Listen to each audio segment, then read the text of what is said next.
As exams approach, you bury yourself in books, chugging down Red Bulls and lecture slides like there's no tomorrow. But the fear is louder than any lecture. First whispering in your ear, then screaming at your soul. What if I fail again? What if I'm not cut out for this? No matter how much you revise, the anxiety echoes louder. How do you quiet the noise when the stakes feel so high? Once more, we are joined by Jayde van Staden, CA MCom in Financial Reporting, Analysis and Governance, FRAG, and Senior Lecturer at the Institute of Accounting Sciences. We chat about why and how you can back yourself to get over the line. We also chat about how to overcome imposter syndrome every day, why there is no model CA, how empathy can smooth every interaction in your life, the journey to CA and PGD-Slay community, and more. I hope you enjoy. My travelers on the road to CASA. CA Slay. If you want to slay CA or PGDA, check out Jayde's TikTok. It's actually so fire, so many nice nuggets and insights as to how you're going to tackle these challenges. She's really good at holding your hand as you embark on this incredible journey. So please check out CA Slay, the TikTok channel of our guest, linked in the show notes. If you have not already, check out part 1, also linked in the show notes. On to part 2.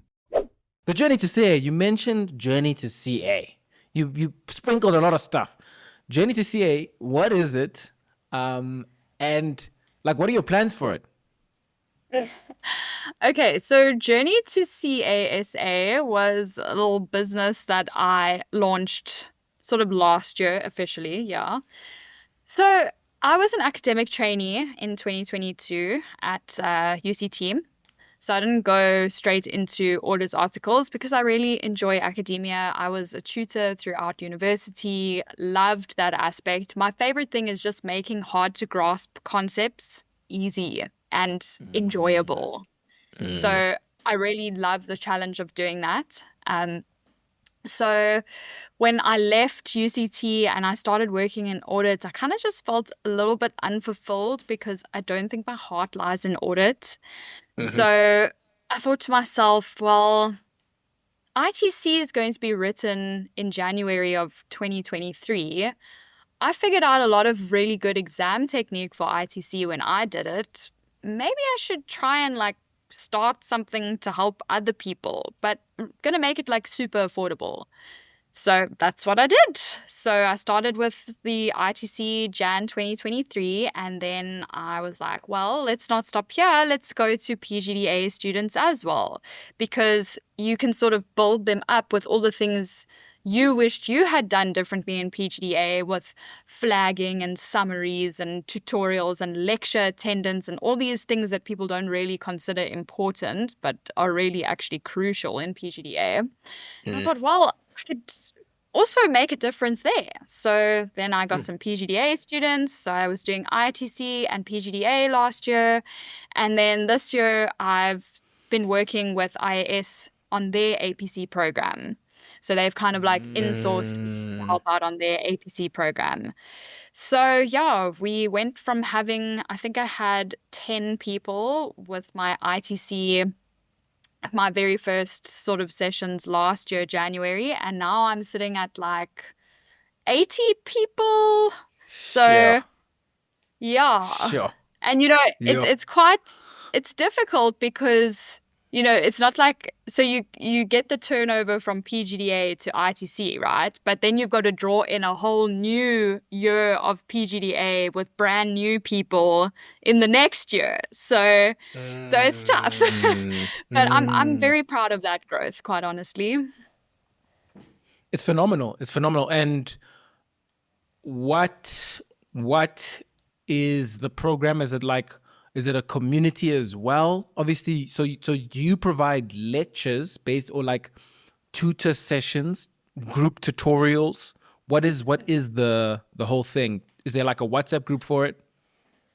Oh, yes. So I give like group tutorials because I have to be realistic with the fact that I do work full time. So I would have loved to take on like private consultations and things like that as well, but it just hasn't been possible. So the best way to help a lot of people is to do these group sessions, and they are all recorded. So, it doesn't really matter if people have a conflicting schedule, they can always catch it up. Although I do encourage attending it live. That's one of the secrets to success in PGDA. So we do group classes, and we have this wonderful little WhatsApp community called PGD-Slay. I try to capitalize on the Gen Z terminology. And it's just an incredible community where we speak about all things, the good, the bad, the ugly. People ask for help with certain topics, and then other students will often come in and help out. We have people sharing notes with each other. And these are people from all over South Africa. So it's not just one university. There's UKZN in there. There's Rhodes, there's NMU, there's Mill Park, there's IAS, there's UCT. I think we had Stelly's students as well. So it's literally, NWU as well. So like even there in the Northwest, we've got like literally people from every single province in this community just sharing knowledge and sharing support and upliftment. People get very deep in there. A lot of people, they maybe don't have the support structure. And that's really such a key piece of surviving PGDA, is knowing you have people to turn to. So this community provides that safe space where, we had somebody share that their mother had passed away. They just buried her on the Sunday, and they needed to write test 4 the next week, and there was this outpouring of love and support from so many people in the group for this person, and it was just so beautiful to witness, saying like, take time, you need to be able to grieve, go speak to this counselor, go speak to this person at your university, and they provided all of this support and just so much love. So the community that we have on WhatsApp, that's one of my favorite things about it. And then, of course, the group classes. Okay. How do you join it? Do we message Jayde? Do we message Jayde on LinkedIn? Her LinkedIn will be linked in the show notes.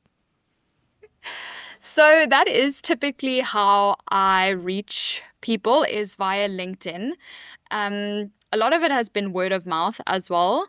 So LinkedIn is typically where the initial sign-up point is. I need to look into creating a website and everything again. I had one last year, but I just didn't. It was just so complicated to navigate. So I need to actually get someone who specializes in that to help me design a website that's user-friendly, because I feel like very technologically challenged. So LinkedIn is definitely the starting point. Usually at the beginning of the year, I will share a post with a little sign-up link that's linked to a Google form, and then it just collects people's names and email addresses and consent to obviously contact them about the program.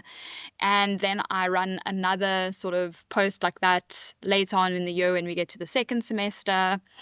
So yeah, that's the initial touch point. But I have a lot of people messaging me on LinkedIn, so people are free to DM me. I really don't mind responding to DMs. Linked in the show notes. Chat with Jayde about the journey to CA. Now let's go quickly back to this idea of the law of attraction.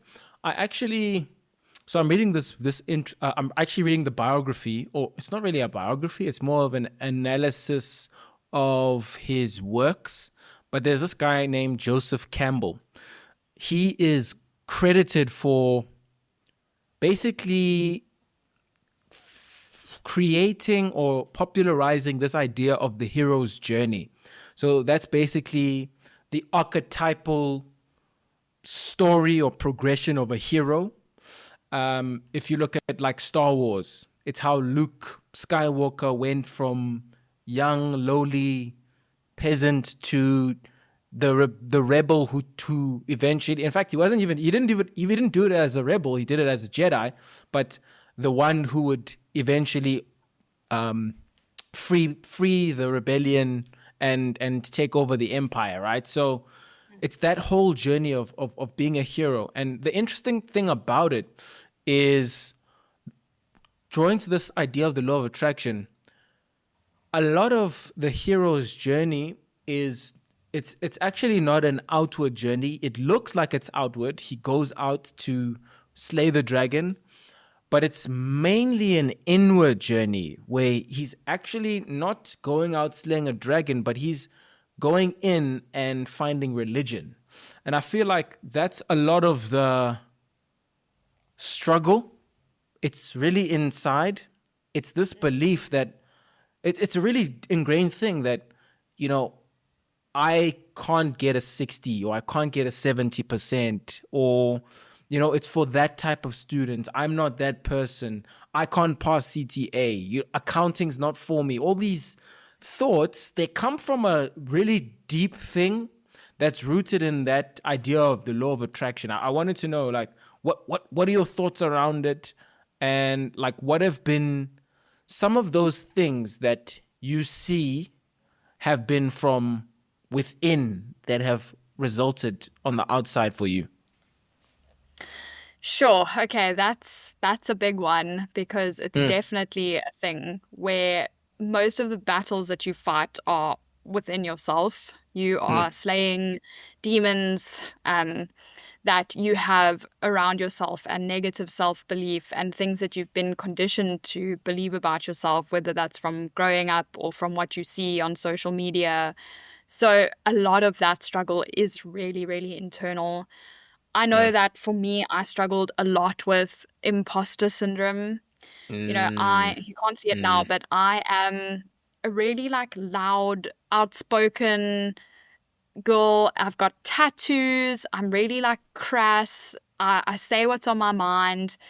So for me, I'm like, that doesn't really fit the profile of an accountant, this really put together professional person, whereas I don't really fit that image. I've always been smart, but again, a lot of people, when they first look at me, and this is a comment I got consistently while I was growing up is, "Oh, I didn't know you were smart. You don't look smart." So for so long, I'd believed okay, maybe I'm not really that smart. So that imposter syndrome, when you are now studying a degree like accounting, where you feel like, do I actually fit in here? Do I fit the profile of what an accountant, what a professional should look like? Am I actually capable of doing this? Because people don't take me seriously. They look at me and the immediate thought is, oh, well, she's got nothing behind the ears or in between the ears, as if I'm proving my point, yeah. So that was definitely a big one. And, I've made a lot of really bad decisions in my life. I've made a lot of mistakes. I am very open about the mistakes and stuff that I've made. And that also just sort of adds to that imposter syndrome, because you feel like an accountant needs to be this really well put together, well-rounded individual who has everything figured out. And I'm just not that person, I didn't have it figured out for a long time. So that was something that was really, really hard for me to get over, that imposter syndrome, and the fact that I was a flawed individual trying to put myself into a field where there were so many perfect individuals, or seemingly perfect individuals. Well, I know for a lot of people, in fact, most issues, they're not solved. So how do you manage it, that imposter syndrome feeling? I just celebrate the small wins. It doesn't have to be about the big wins. It's about something as small as someone coming to you and saying, wow, the work you did on this working paper was really good. I loved the level of detail you went into. Celebrate that win. It was about involving myself in areas where I knew that I did have a passion, grad recruitment. That was a big one. And then also getting involved with learning and development and inspiring people from that aspect as well. So getting involved, you need to have something that sets your soul on fire. That's a really key piece that's going to give you purpose. And you need to celebrate the small wins. It's not always about the promotion. It's about like the small things that are actually going to lead up to that promotion. So celebrate the small stuff, no matter how silly you might think it is.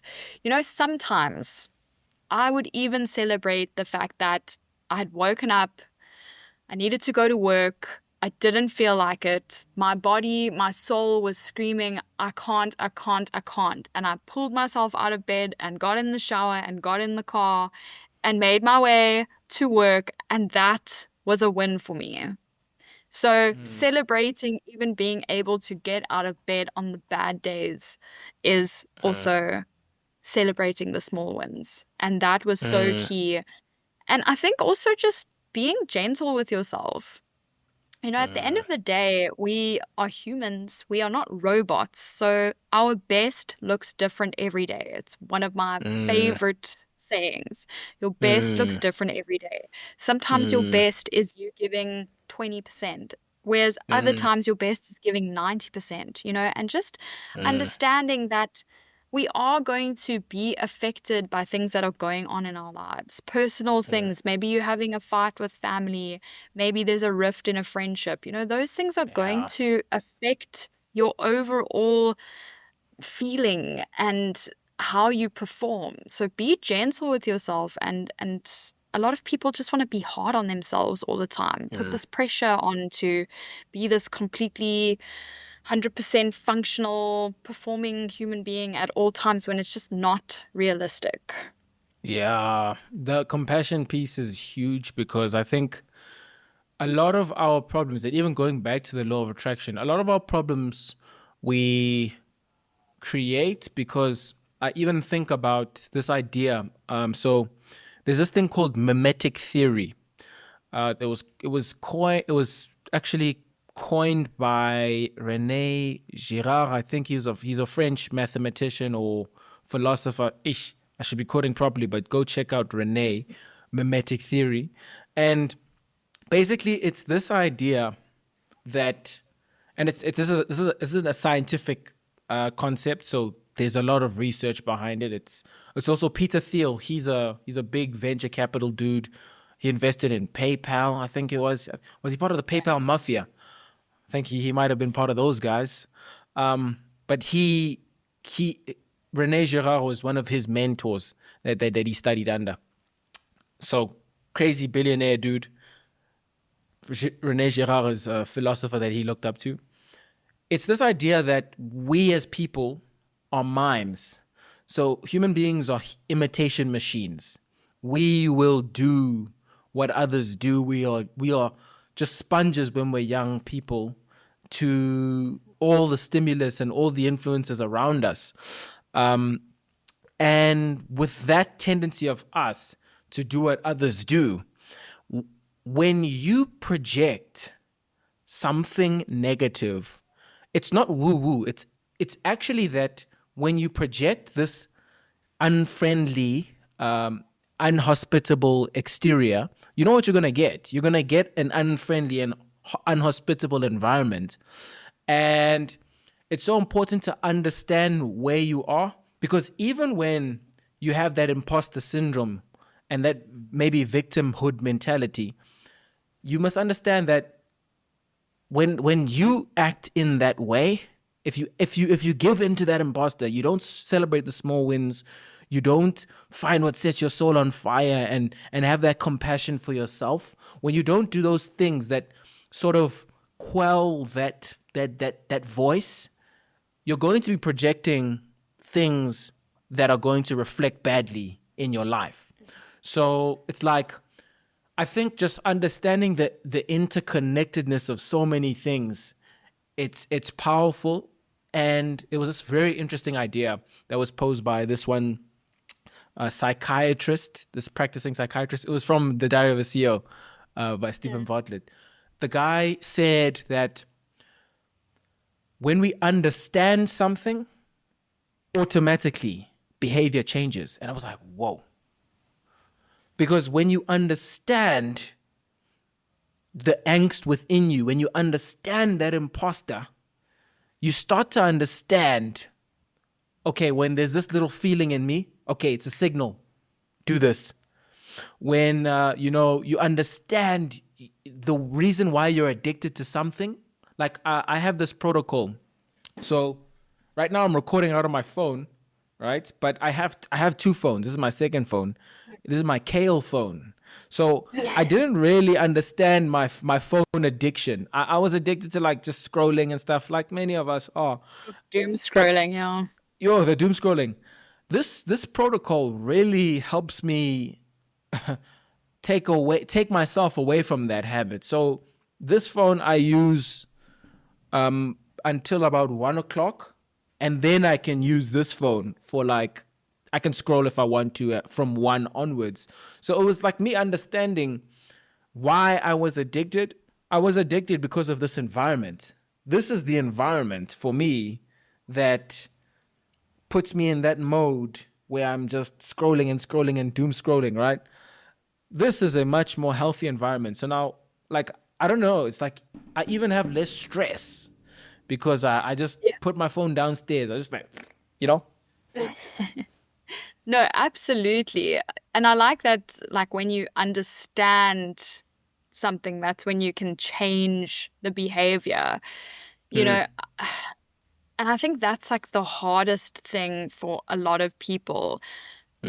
As a simple example, you know how telemarketers will call you multiple times a day and they're trying to sell you like car insurance or funeral cover or something. And most people, their approach to a telemarketer is to be incredibly horrible and say, like, I've heard people say terrible things to a telemarketer.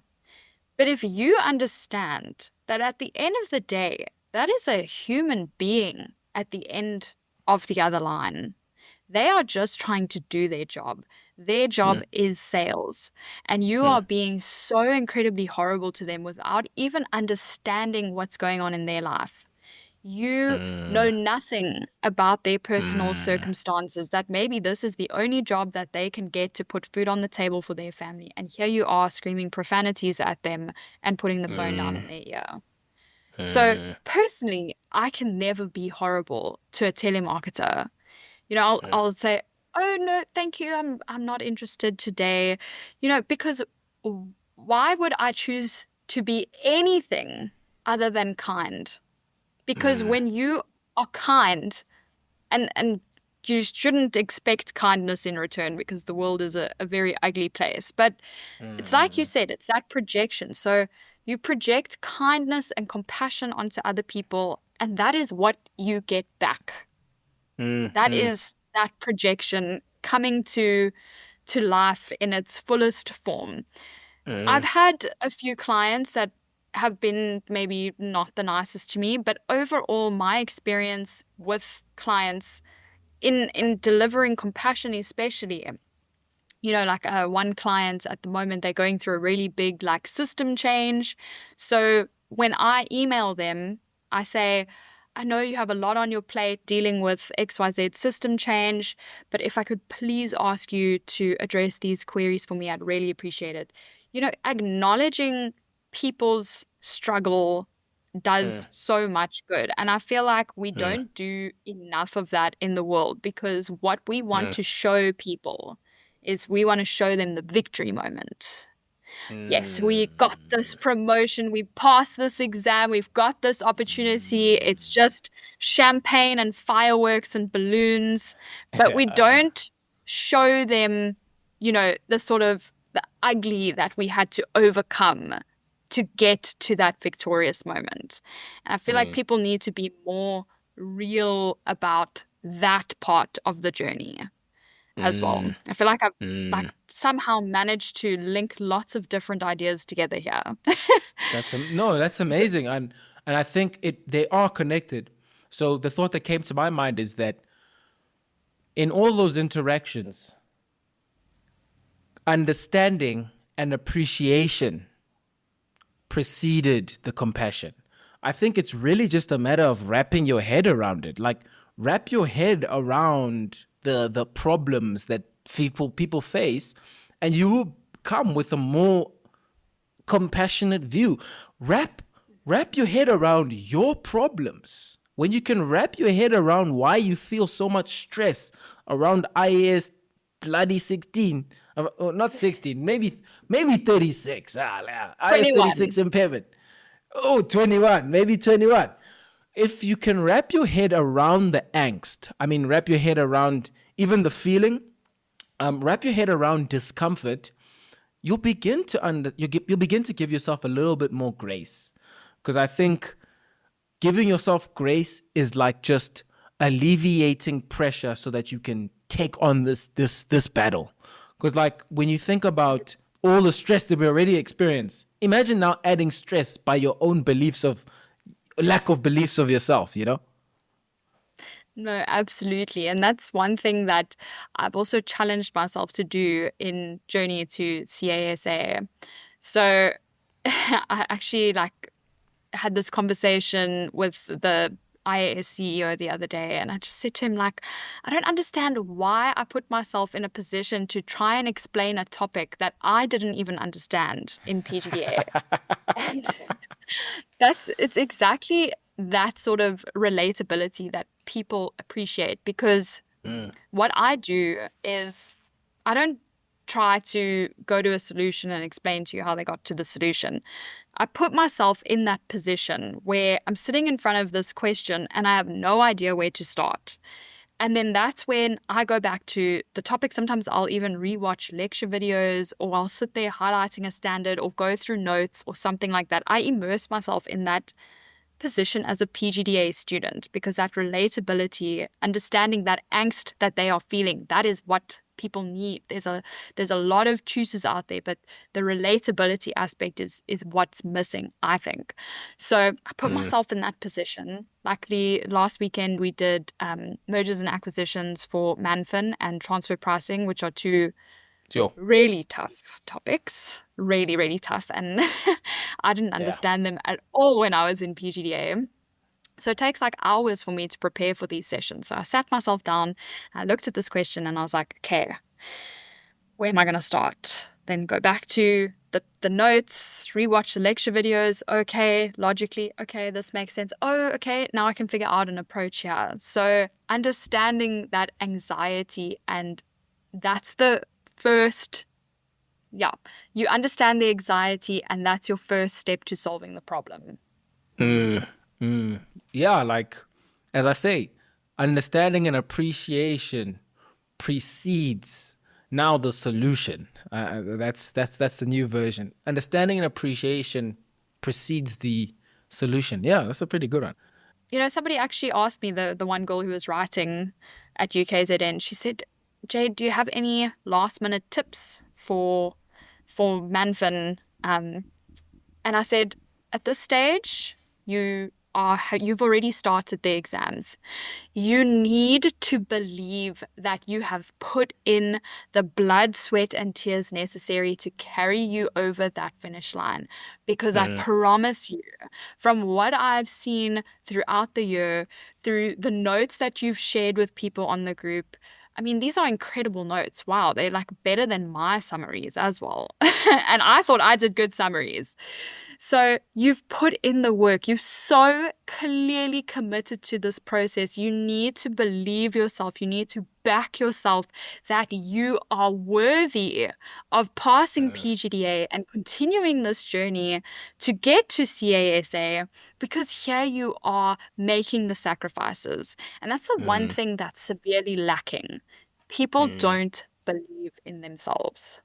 And you just have to back yourself. There is no other way. You have to back yourself. In the paper, who else is going to back you? You're not even allowed to talk. You can't talk. You can't tap. Hey, dude, do you believe it? No. Shh. Yeah, exactly. It's you. It's on you. It's you. Exactly. It's you sitting in that exam room. you know that you have put in the work. And if you haven't, then you know that as well. And it's usually like a hard to swallow pill. Like that's something that people often don't want to take ownership of, is if they haven't put in the work and they've kind of looked for Yeah. last minute fixes. Yeah. So if you've put in the work, you have no reason to doubt yourself. It is unrealistic to expect yourself to know absolutely everything. You will never know absolutely everything. It's just not possible. But Yeah. you have to believe in the effort and the work that you have devoted to the preparation leading up to this exam. And I promise you that belief in yourself does wonders. Because when I wrote ITC, for example, I left out a whole 20-mark question because Sure. I didn't know how to do it. I hadn't looked at it for ages. It was working capital question. We only covered that in second year and then kind of never again. So it came up and I couldn't remember how to do the calculations. I just couldn't. And Sure. it was a combination of exam technique, of not staying stuck on a topic where I very clearly couldn't get the marks, was moving on and sort of letting it go and making peace with that. So that was a big one. And then just sort of backing myself that in the other 3 papers that I wrote, I racked up enough marks to get me over the finish line. Not only did I get over the finish line, but I got the honors. Not top 10, Sure. but I got honors. So I got over Sure. 75%. Sure. And I backed myself. Sure. That is a powerful story, because I think if you don't back yourself, basically in all the questions, you're cutting yourself. So if, let's say you have a 100-mark paper and you are capable with the work you've done to get a 70. You've studied 70% of the work. You know 70% of the work. If that work comes out, you're going to get it. If you don't back yourself, what you've effectively done is you've cut that 70 down to 60 or down to 50 or down to 35. The level of belief, it's the cap of your potential. It's the cap of your capabilities. I couldn't have said it better myself, because you are essentially doing yourself a disservice before you've even put pen to paper, because you believe, I don't know the content, I don't know how to navigate my standard, I don't know how to do this, I don't know how to do that. And you've already set yourself up for failure because you don't believe that you can do it. And there's there's another quote, and I'm not sure who the author is, but it says, she believed she could, so she did. And it's literally as simple as that. It's as simple as that, but it's hard. It's Jayde, hard. if you could go back to first year, second year, maybe even high school Jayde, what would you tell her? Sure. I think I would give her a lot of validation. I would say to her, Jayde, you deserve absolutely all of the beautiful things that life is going to give you. I'm going to get emotional here.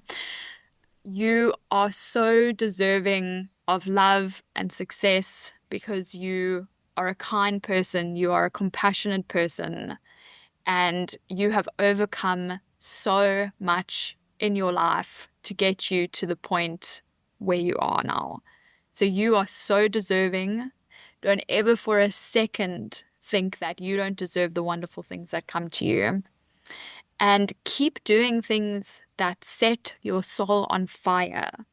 Don't ever sacrifice your passion for anything, because that is what's going to give you purpose. It's what's going to propel you forward. It's what's going to inspire other people. And baby girl, have you inspired? So I think, that would be it. You're worthy. You're worthy. You are worthy. Absolutely. Because You're for a worthy. very long time, I grew up believing that I wasn't. And that I was a bad person, and that I didn't really deserve anything good in life. And for the longest time, I held that belief. And it's only been in the last year or so where I've actually realized I deserve it. Everything beautiful that happens to me, I deserve it because I am worthy. You can, you are, you will, you may, you could, you would, you should. It's all possible. It really is all possible. And don't forget that you can also find that which sets your soul on fire. You have that right. I think there's a right to the choice that is your soul. Choose your soul. Choose yourself. And it's also okay to make mistakes. You know, just because people don't speak openly about the mistakes they've made doesn't mean that they've had it all together. No one is going to openly acknowledge when they've messed up because it brings shame and disappointment. But it's okay to make mistakes. It's okay to make bad decisions. If you are owning those mistakes, that is where the difference comes, because a lot of people make mistakes and they want a scapegoat. But if you can make mistakes and say to yourself, I'm owning this mistake, I recognize that I've made this mistake and this is how I'm going to correct it, that sets you apart from so many people. So mistakes are okay. In fact, they are encouraged, because when we stop making mistakes, we stop learning, and we don't ever want to stop learning. You are worthy. Set your soul on fire. Make a mistake, but be the accountable accountant. Play on words there. There we They go. are necessary. The mistakes are necessary. Guys, if you're ready, please, Nutella Simple, if you have not already, like this, follow this, subscribe. Check out Jayde's, DM Jayde in LinkedIn. It's in the show notes. Guys, this was absolutely fantastic. Jayde, you're a beautiful soul that is going to light the profession with the fire that's already been ignited. I can't wait to see what type of CA you're going to be. Until the next chat. I look very forward to it. Thank you so much for giving me the absolute honor of being a guest on your podcast, and for allowing me to share my journey. And if it even inspires one person, then I couldn't be more grateful. So thank you to you, Alunga, for all of the work that you're doing for the future difference makers. Thank you, Jayde. And yeah, only one life. Only one life. That's all we need. Only one life. I hope that it does not end, but that it begins in CASA. Jayde, thank you so much. Thank you, Alunga.